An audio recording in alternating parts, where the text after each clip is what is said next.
This is the Gatsby from Gordon Smith Guitars out of the UK. This is their take on a classic offset guitar, much like the Griffin model that we checked out previously. This one has a slightly smaller body than you would expect. You've got two P90s in there. You've got this classic Jazzmaster style bridge setup on here, a very simple three-way toggle switch on here, and everything else you would expect in there. Simple bolt-on construction. We've got a maple neck with a rosewood board. Very interestingly, there is a brass nut, something you probably haven't seen on a production guitar since the late 70s. There's some Godot tuners on here as well, and a master volume and master tone on here. One nice thing about Gordon Smith is they basically let you customize anything you like, and they do offer left-handed models for all of their guitars on there. So if you wanted this in a different color with a roasted flame maple neck, left-handed, they would be able to do it. Let's hear a bunch of tones out of this guitar, and then we'll wrap up.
Good old P90s, hey? Even though this guitar is distinctively Fender styled, those P90s really give it a Les Paul Jr. style snarl on there, hence the Pat Travers and hence some of the rockier stuff. I think the brightness and detail in there really come to the fore when loading up the tone with a bunch of effects like we just heard on there. So if you're somebody who's into shoegaze or alternative stuff and you're looking for an alternative offset, this is probably going to be on your radar already. I have not really played around with guitars that have this style of bridge on here, and I have found that you really have to work it. I get that is part of the appeal on there, but as somebody who's used to your kind of typical 2-point Fender style bridge, or even with Floyd's, you get a lot more vibrato for your wiggle on there. This is the opposite end of the spectrum, a little bit more like a Bigsby on there. The back of the neck is really nicely finished. I really liked playing that. It is on the slightly thinner side for what I prefer. I would have preferred maybe a little bit more chunk. I did find that the action is a little bit higher than I would like straight out of the box on here, and this one definitely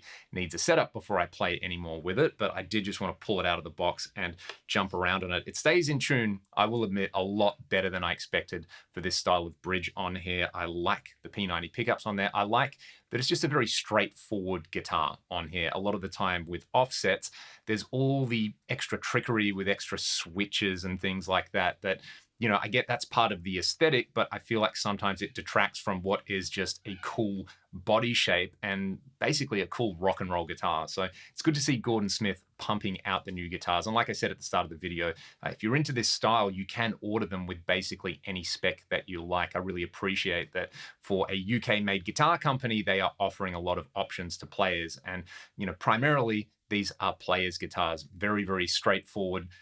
Aesthetically, sonically, you can do your thing with it. A big thank you to the crew at DI Music for sending this out to me so I could make some noise. Let me know your thoughts in the comment section below. I know a bunch of you have wanted me to check out the Gatsby and that you're enjoying your Gatsby. So if you've got one of these, please let me know, and I'll see you on the next one.